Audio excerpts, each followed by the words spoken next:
the powers given to the fundamental quantities to represent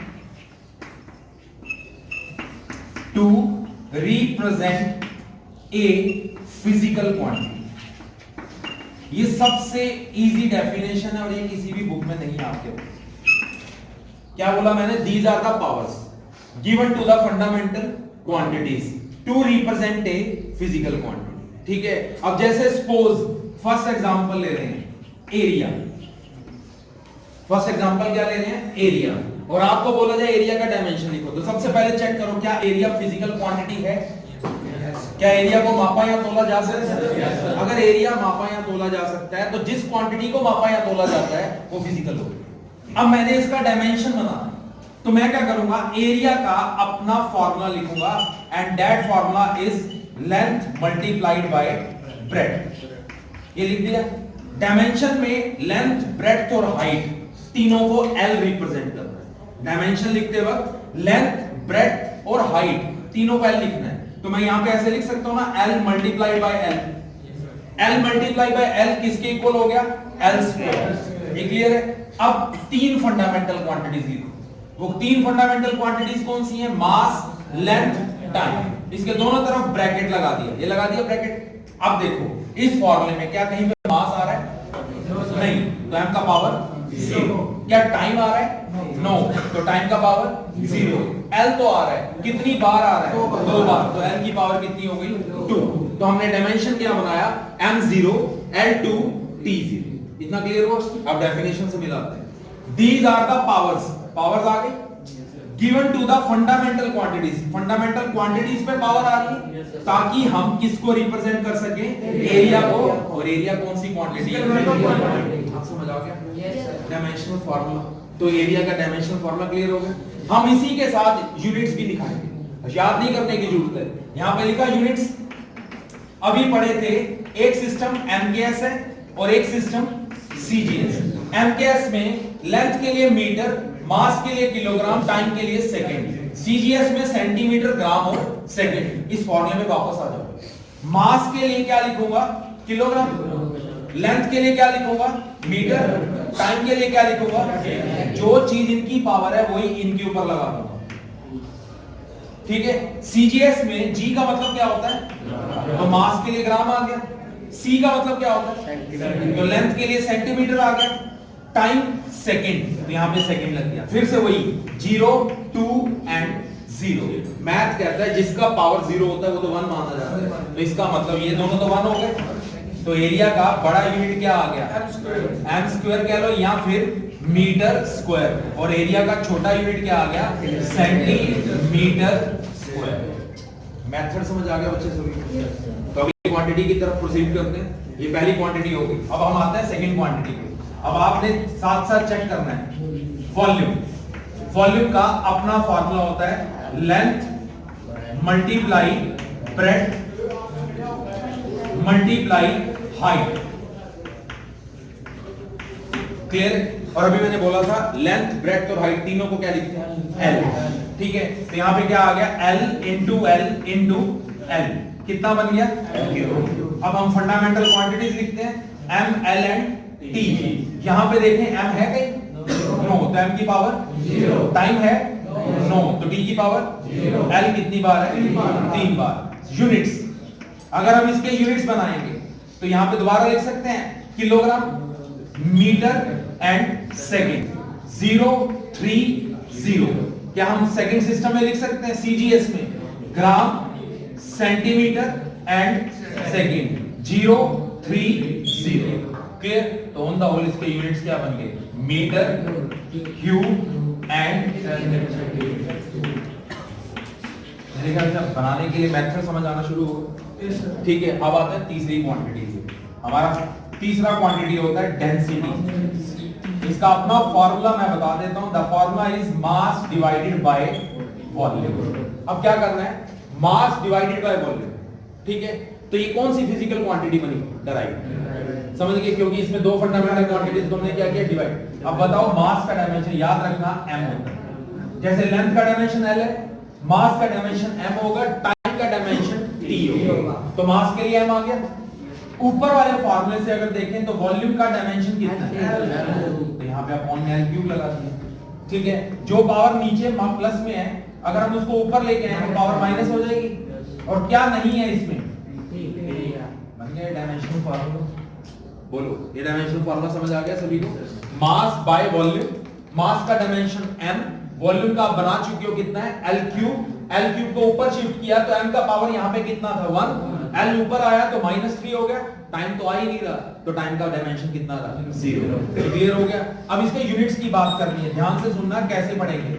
मास के लिए बड़ा यूनिट किलोग्राम, लेंथ के लिए बड़ा यूनिट मीटर, पावर कितनी है -3। टाइम के लिए यूनिट कितना होता है, ये लिख दिया। इसको पढ़ना क्या है, ध्यान से सुनना। किलोग्राम माइनस को पर, क्या बोलना है, माइनस को पर बोलना है। मीटर ये डेंसिटी की यूनिट है। समझ आए? क्या पढ़ेंगे, किलोग्राम पर मीटर क्यूब, जिसको आप ऐसे भी रिप्रेजेंट कर सकते हैं। आप बताओ, समझ आया?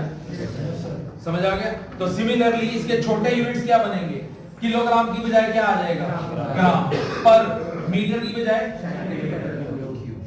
ये इसकी यूनिट्स। तो यूनिट्स को भी क्रैम करना या रट्टा मारने की जरूरत नहीं है। डायमेंशन अगर बना ली तो वहां पे उसके यूनिट्स का नाम लिखो, उन्हीं की पावर उनके ऊपर लगा दो। अगर ये नहीं भी बनाना वैसे छोड़ दो, ये एग्जैक्ट है, इसको आगे करने की जरूरत नहीं है कुछ और। समझ आ गया? अब फोर्थ क्वांटिटी पे आते हैं। फोर्थ क्वांटिटी हमारे पास होती है स्पीड। मैथमेटिकल स्पीड का जो फार्मूला होता है वो क्या होता है, distance divided by time. Distance दो पॉइंट्स के बीच का दूरी है, दो पॉइंट्स के बीच की दूरी को हम लेंथ बोल सकते हैं, अपॉन में क्या लिख देते हैं, टाइम। अब बताओ कि जैसे मास का डायमेंशन m था तो लेंथ का डायमेंशन l, तो यहाँ पे लेंथ के लिए क्या आ गया l, टाइम के लिए t, दोनों की पावर कितनी है 1। जो t है उसको नीचे से ऊपर ले जाएंगे, m तो आ ही नहीं रहा, अगर m नहीं है तो m की पावर कितनी है, ये स्पीड का डायमेंशन। समझ गए? और इसी का जो दूसरा नाम है वो वेलोसिटी है।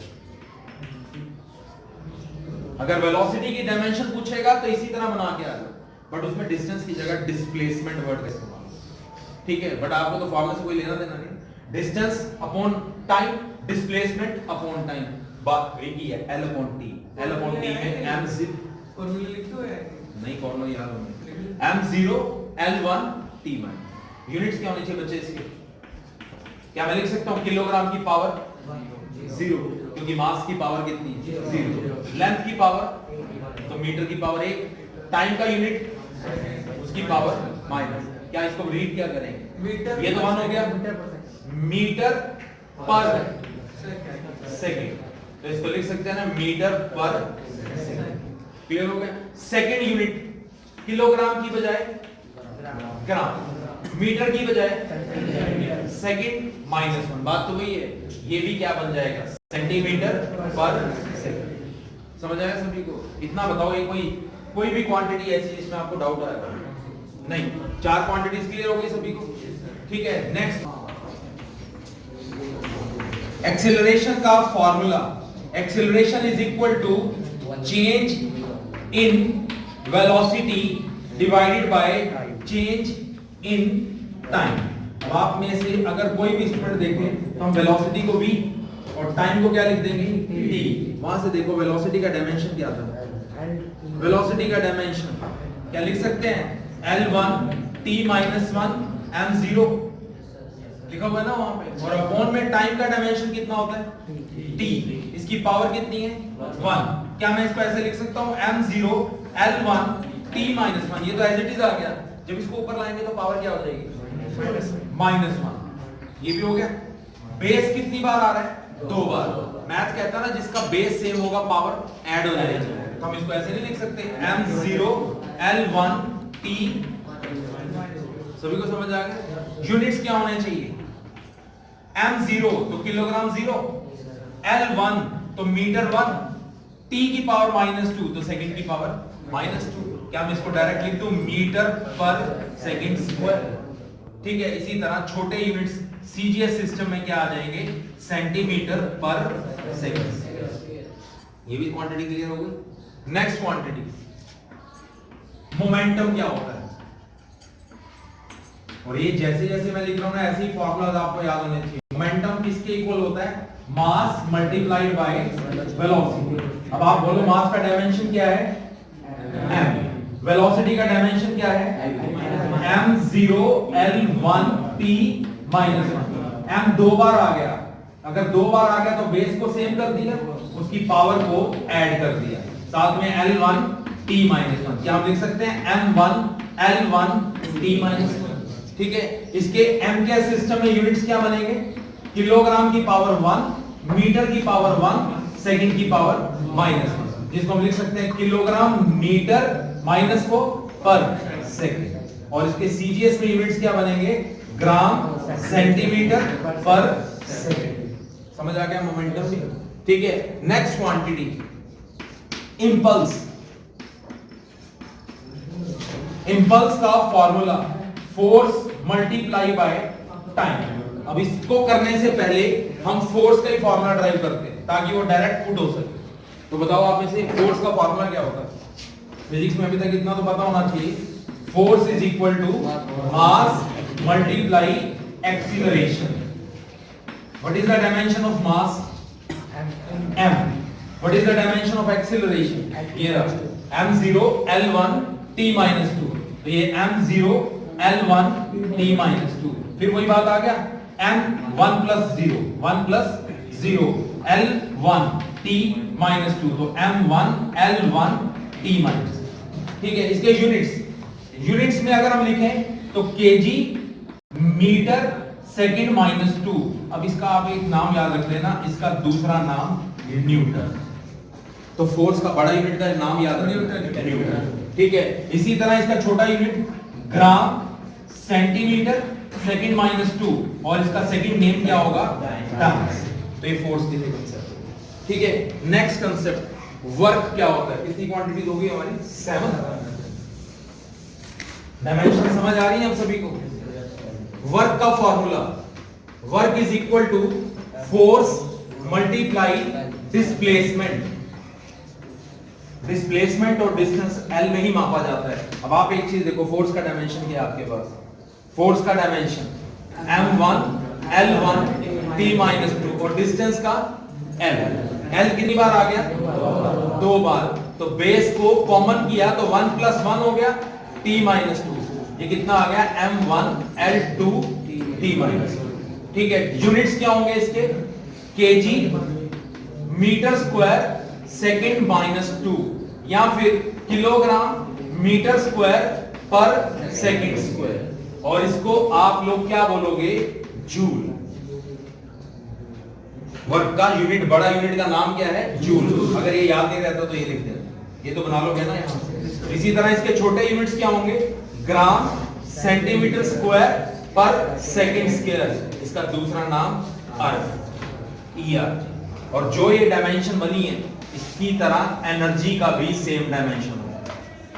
तो चाहे आपको पेपर में वर्क आ जाए, चाहे पेपर में एनर्जी आ जाए, दोनों की सेम डायमेंशन हो जाए। तो वर्क और एनर्जी भी क्लियर हो गया सभी को।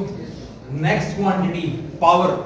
पावर का फॉर्मूला वर्क अपॉन क्या होता है, टाइम। अब बताओ वर्क का डायमेंशन क्या है, बोर्ड जैसे वर्क का डायमेंशन m1 l2 टाइम का t। लिख सकते हैं m1 l2 t minus 2 t minus 1। ये ऊपर आ गया, बेस सेम होने पे m1 l2 t minus 3। इसकी डायमेंशन या यूनिट्स क्या होंगे, kilogram 1 metre square second minus 3, या फिर gram 1 centimetre square second minus 3। और इस चीज का दूसरा नाम वाट। क्या होता है, वाट। तो पावर का बड़ा यूनिट क्या है, वाट। ये भी डायमेंशन समझ आ गया। ठीक,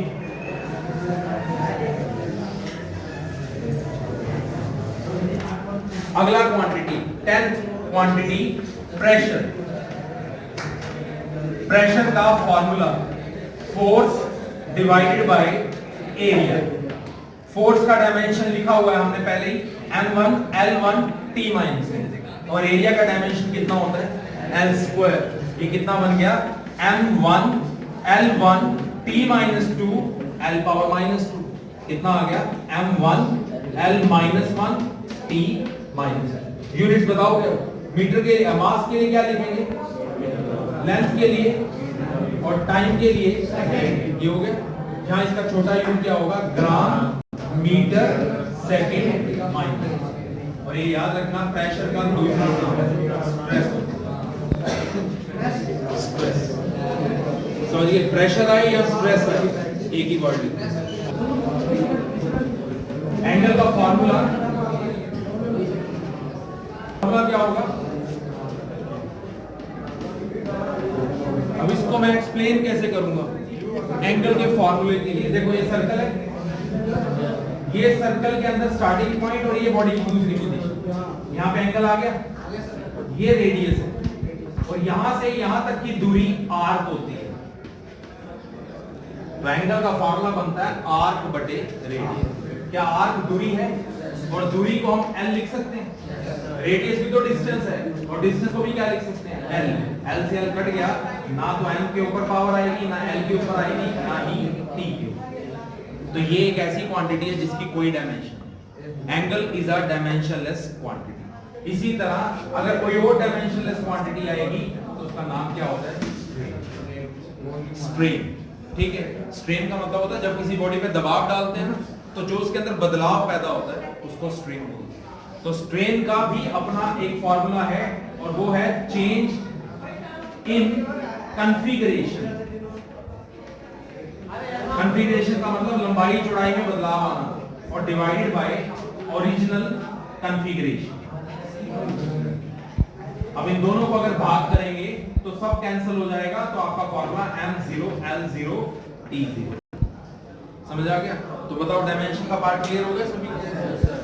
ये डायमेंशन है और यही आपको याद करना है। और मैंने आपको